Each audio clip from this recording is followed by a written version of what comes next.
We are at it one final time.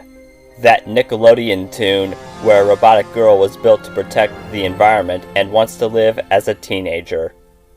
Season 3 was like Season 1 with 26 11-minute episodes, and each one gets a review in 10 words max. Paramount Plus seriously confused me with their arrangement of the episodes, so forgive me if you watched the season differently. P.S. I'll be going in the order Wikipedia had, though it didn't really make my project any easier. What's most important is that I see and discuss everything in style. Got your programming installed in your brain? Because I must begin.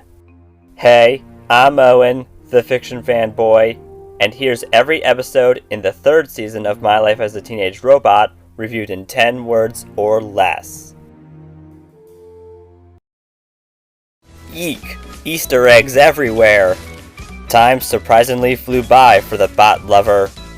This ain't worth it. That's the review. Well, something needs to be coughed up here.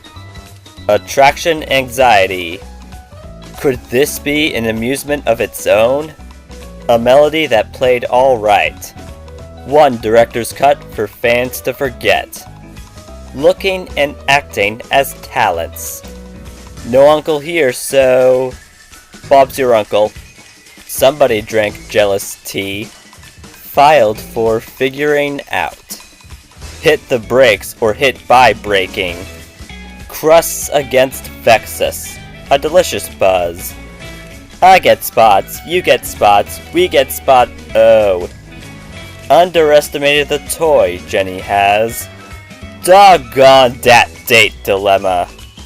Yet another Wakeman embarrassment story. Play Here Comes the Bride, bike, bride. Pay, check, for shelter. Best you got, teams. Green and greed don't go heart and heart. Excellent way to define, don't try this at home. United, everyone squabbles.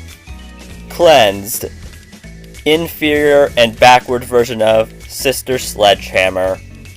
No way I missed any of them, right? Fabulous. You know the drill, guys. We have to go over the top 3 best and worst episodes of My Life as a Teenage Robot's 3rd season. This one's lost in the shuffle of the previous seasons for me. It had plenty of satisfactory stories, while also containing some lousy risks that never should have been taken. Feel free to disagree with me, just mind your matters. With that taken care of, let's start the countdown pronto. Number 3 worst. Tuckered out.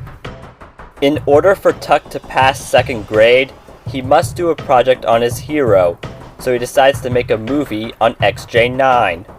Unfortunately, he refuses to accept the true origins of how his friend was created, making various parodies of classic films for his pleasure. If that wasn't bad enough, Tuck is super bossy of his team, and once he promised to grow out of his unruly behavior, he still acts so demanding, eventually convincing me and the characters Tuck deserves to fail. Nobody, especially a true admirer, would disrespect the facts of the birth of their pal. And on top of all that, the plan to humiliate Tuck backfires and shockingly gives him a satisfactory grade. Gee, this is unconditionally messed up. Number 3 best. Puppet Bride. Nora's mechanical puppet named Lil Acorn is vengeful towards the inventor and demands he has a gal to marry.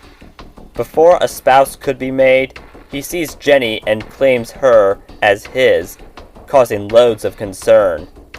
The task won't be easy to stop the wedding, since the rogue rascal was able to conjure up an army consisting of other machines which look as unique as their master.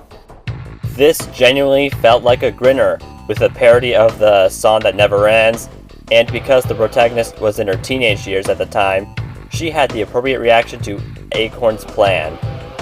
Now if it could just have a reception party to follow it up, like all other creepy figurines do.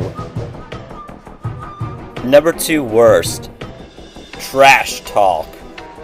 A huge argument occurs between Jenny, Tuck, and Brad about a board game, and the quarrel is on pause the moment there is a crisis on a faraway asteroid. Vexus, Smitus, and Krakus are determined to drain all the power the bot has, yet there is one teensy-weensy problem. They can't agree on how to get the assignment done, and for both good and evil sides, the bickering keeps on going. It's quite annoying, and during the last time we see the three villains, that makes it even more baffling. Oh, it miserably doesn't stop there. The whole thing ends the way it began, as if nobody learned anything from their experience. Yeah, it really is garbage. Don't even think rats would partake in it. Number 2 best. Queen Bee. Vexus manages to infiltrate high school by disguising herself as a newcomer, although we're all smart enough to figure out who she really is. Britt and Tiff befriend Vicky by helping her fit in with the pack as an honorary crust cousin, thus forming a sinister alliance against Jenny. Reunion flops when the thunder has been stolen, making the evildoer feel at home and deserving of the crown once again. The truth gets revealed, the crusts temporarily aid their rival, a stimulating scuffle happens, and knowing the flesh hater's real age convinces the students to forget she was ever praised. Some things may not gradually change for everyone, but whoever gets the last laugh can go for anyone. I was surely satisfied with this one. Number 1 worst. Girl of Steel. Wanting to be like everyone else in her town, Jenny wants to buy an expensive multi-tool device known as the Musique.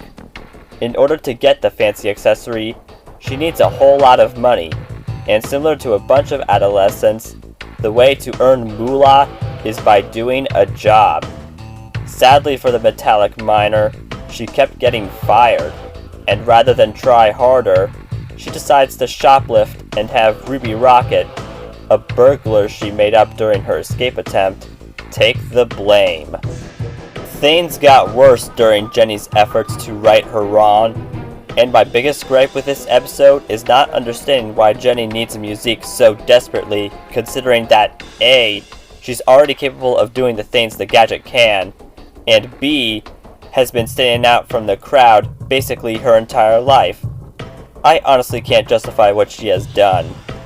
Definitely propose you should skip it and search out other suggestions. Number 1 best. Enclosure of Doom. Lacking the knowledge of where she currently is the minute she wakes up, Jenny is stuck in a place capable of surpassing every move, and it's aware of her attacks. She ain't alone, however, for Kilgore was in the same situation, or at least that's what he wanted us to believe. They have to work together to get back to where they belong, as it won't be a cakewalk. One trap comes after the other, and soon, we see they were in Armageddroid the entire time, thanks to Kilgore's desire to destroy XJ9 and prove himself to be the villain he claims himself to be, and not the cute toy people adore. I dig the twist and how clever the characters were, from Kilgore deceiving his innocence, to Jenny telling Armageddroid he's a weapon and must destroy any and all weapons due to his programming. Totally thrilling, I say, and it's something that highly made the show all the more interesting. Want the fiction to spread? Then please like, subscribe, share, and turn on notifications. Don't forget to also comment below and follow me on Instagram for teasers and thumbnail previews of future YouTube videos. Thanks for watching, look forward to seeing you again, and have a good night-o!